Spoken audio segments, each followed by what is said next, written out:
Yeah. All right, man, we're recording. Welcome to the Sultans of Spine. I'm your host, Jamil. Go by Jay. As Keith knows me. He's probably looking at me like, Jamil? Jamil. Yeah, it's right. Arabic for James. Okay. And what we do on the Sultans of Spine is we connect with industry leaders, with surgeons, with people that touch this industry. And one of the best you're going to get to hear from the guy. This is a coffee with a closer, if you will. It's like a sub-series of a podcast because this guy does it right. And Keith, like ever since I met you, you've just been just so much energy. You've got so much passion and care for what you do. And I just want to share your story because I've learned a lot from working with you and observing how you operate, how you deal with surgeons. And we're here at the Future Spine Leaders Conference. And we can talk about like your strategy with younger surgeons, with residents and fellows. But first, if you could just give the audience just an intro to you and kind of where you came from, where you're raised and where you are, and we'll dig in. Okay. From New Orleans, Louisiana. Got my first job with Medtronic in 2002 as an associate rep. And I took care of three senior reps at that time, which I was a rep for a year and a half, full ASR. However, I was pretty much running a hospital on my own, a charity hospital in New Orleans, partially by myself after 3 months. So responsibilities for me were vast in that early time in my career. I was very fortunate to work with some very gifted young surgeons that taught me their craft as they were learning their craft. That's awesome. And as I was being taught their skills to me, I just couldn't get enough of the spine world. I was fascinated by how difficult it was, how just it never stopped, the learning of getting better. It's like all these sports, you try to, be the perfect golfer, best at what you can be. It's a never ending sport, if you will. Amazing. I've covered, 15, 20,000 surgeries. Who knows? Amazing. I've never been bored. It's still exciting to, cover cases, especially complex deformity is what I really enjoy covering. Upper complex cervical revision type stuff. Right.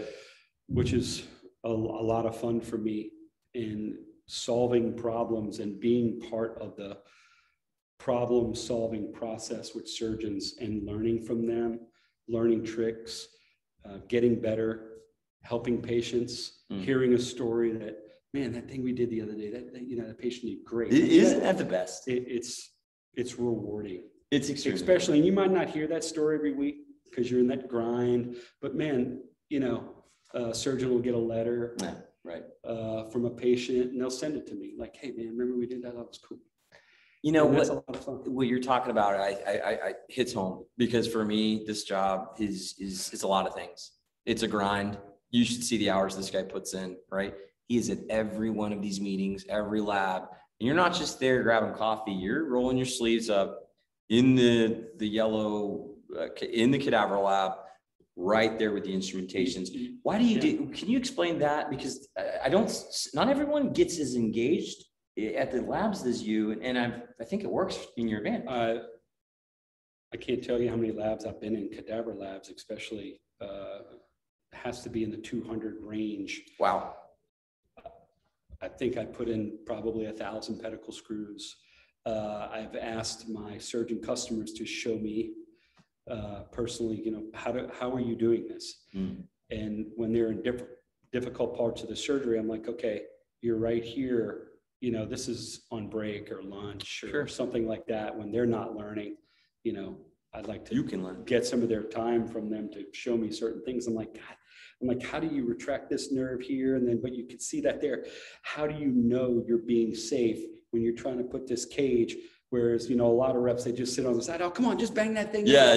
Without you're looking at Cayman's triangle and there's just a small little window, to work in and try to put these devices in, and the risk and the responsibility that they have to be able to do that, and the skill set that it takes to actually do that.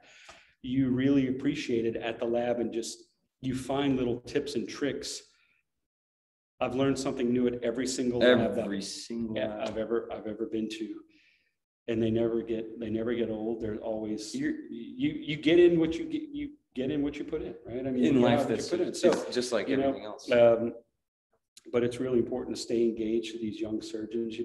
There's the fellows course, and the fellows here, they remember these training experiences for the rest of their career. That's right. And you better take care of them and do it right, because if you don't, they'll remember that also. So it's really important that you take a personal interest in their education. Mm-hmm. They have no reason to work with you or take care of you, or pick up the phone when you call and ask them a question, or do anything else for that matter. So it's an important responsibility to make sure that, we're there for them, whether it be whatever you're repping for Medtronic. Everything is important. Right. That's so it's a testament to why you've been so successful for so many years, you guys. Like, it's difficult to have just a decade plus long run at this. Sure. Because in sales, regardless of industry, you got a good year. What happens the next year? Well, they raise the bar and they try to suck the life out of it, which is that is the standard, and that's never going to change. Whereas I hear from reps, oh, they did this to us. What can you do? You can't control that. That's right. So instead of getting beat down by things that are out of your control, I know one thing. I know I'm replaceable. I know the doc can call somebody else tomorrow, and 50 people will show up at the case with 50 trays. Listen to this. This is everything. I know that if I get sick or hurt, the next day, the doc's going to go, oh, yeah, where's Keith? Oh, great guy. Who's my rep now? Where's my equipment? Well, those three things right there. If you kind of, you think you'll be missed, but the show will go on. So you need to perform it every day, like the show, there is no tomorrow. I love that. That's the daily contract mentality. We've talked about that in one of my other videos. Nate Phillip brought that up, about how we're all on a contract year, to his point, kind of using that sports analogy. Like, think about a player in a contract year, right? They play versus someone who just got paid. So Keith's actually doing it by the day. And I love that, because I employ that same mentality. And you're talking about mindset. You're talking about, showing up, being prepared, providing value every single day, because if you don't, someone else will. Sure. Now, I do push back slightly on the fact that your surgeons would be like, where's my next rep? Only because I think that, Keith, give yourself a little bit of credit. You've done this at a high level for a long time. I know you're humble, but I think that you provide a level of service that the surgeons want. They keep calling you because of the value that you bring. And while someone might be able to bring in the trays and do the case, sure, it's the special nature, just what we were talking about before the camera started rolling.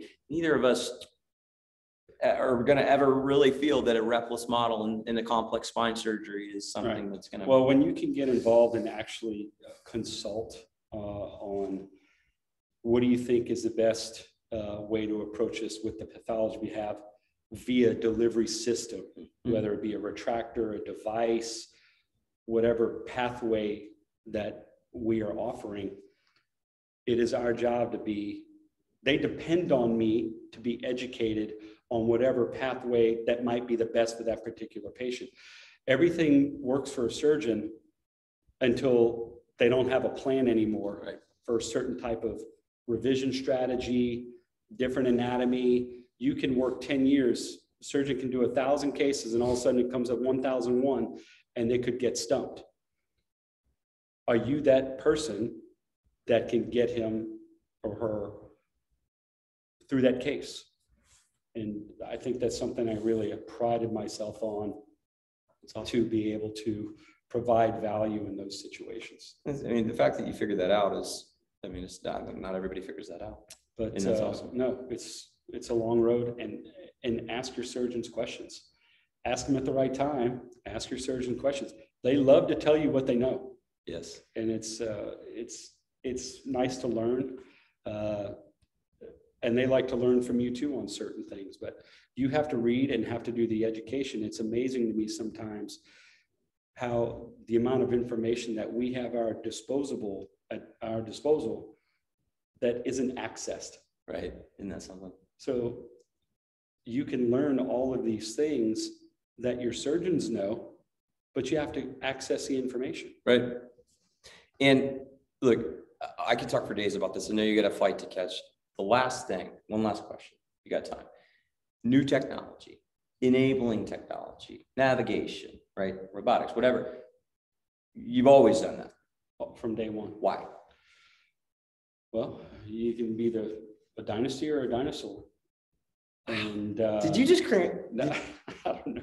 Dynasty or a dinosaur, guys? So Keith Graffagnini. Yeah, I mean, on, unbelievable. So, that's genius. But I knew when, we got the O-arm a long time ago with, Dr. Holman, I'm like, okay, I am going to figure this thing out. Yep. From the screws to the wheels to everything. And I'm still learning and still get stumped on certain things because I didn't build it or manufacture it. However, I knew it was here to stay. And a lot of reps didn't jump on board with that. And you know what? They're out of the industry. That's right. Just like in robotics or surface technology, if you don't educate yourself Absolutely. on these tools that we have in our bag, especially robotics, it's not an easy thing. It's not an easy thing to learn. There's a little fear factor there. How am I going to cover this? How am I going to run my other rooms? How am I going to do this business? I can tell you, you will be worse off if you don't learn how to do it and don't learn how to cover these cases or promote this technology and educate your surgeons on this technology. I think what you're talking about is something that I believe in wholeheartedly is the cost of inaction. So what cost when you don't adopt new technology? We're listening to experienced spine surgeons tell residents and fellows this same message about how the importance of them learning the technology. That doesn't mean that they have to become MIS surgeons when they open their practice. That doesn't mean that they have to fully adopt navigation, robotics, right? Predictive surgery and analytics with the different, suite of solutions that we have.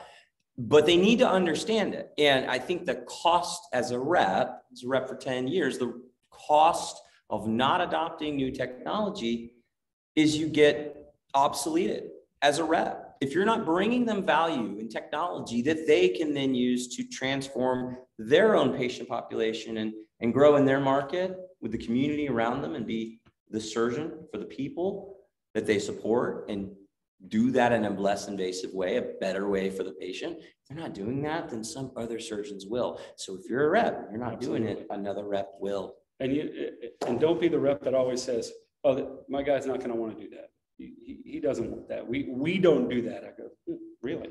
Have you asked him? So, you need to ask them and let them make the decision. It might be no tomorrow. It might be no 2 months from now, but just make sure the invitation's open and you make it feel comfortable. If you change your mind or you'd like to consider this or explore this or dabble in it, I'm here for you. Please don't forget that. And Keith is always also doing third-party industry meetings, right? I'll never forget this. CNS, I believe in Houston. I saw Keith at the cranial station learning the new software for this is a different part of the business supported by different reps within Medtronic, and yet the same surgeon type is doing the procedure. So I'm assuming that's why you were there, to learn as much as you can. Sure. You never know when you're going to get pulled in for whatever room when somebody's not available. Value. Absolutely. Why not learn how to do that too? So I know you're running short on time. I just wanted to sit down with you. We're face to face because you're a busy guy. This is one take. We didn't even rehearse this. One take, no questions before. This is raw. This is real. This is. Sorry for the stuttering. I'm going to work on that. Hey man, we don't pay you to spell. We pay you to sell. Hey brother, thanks man.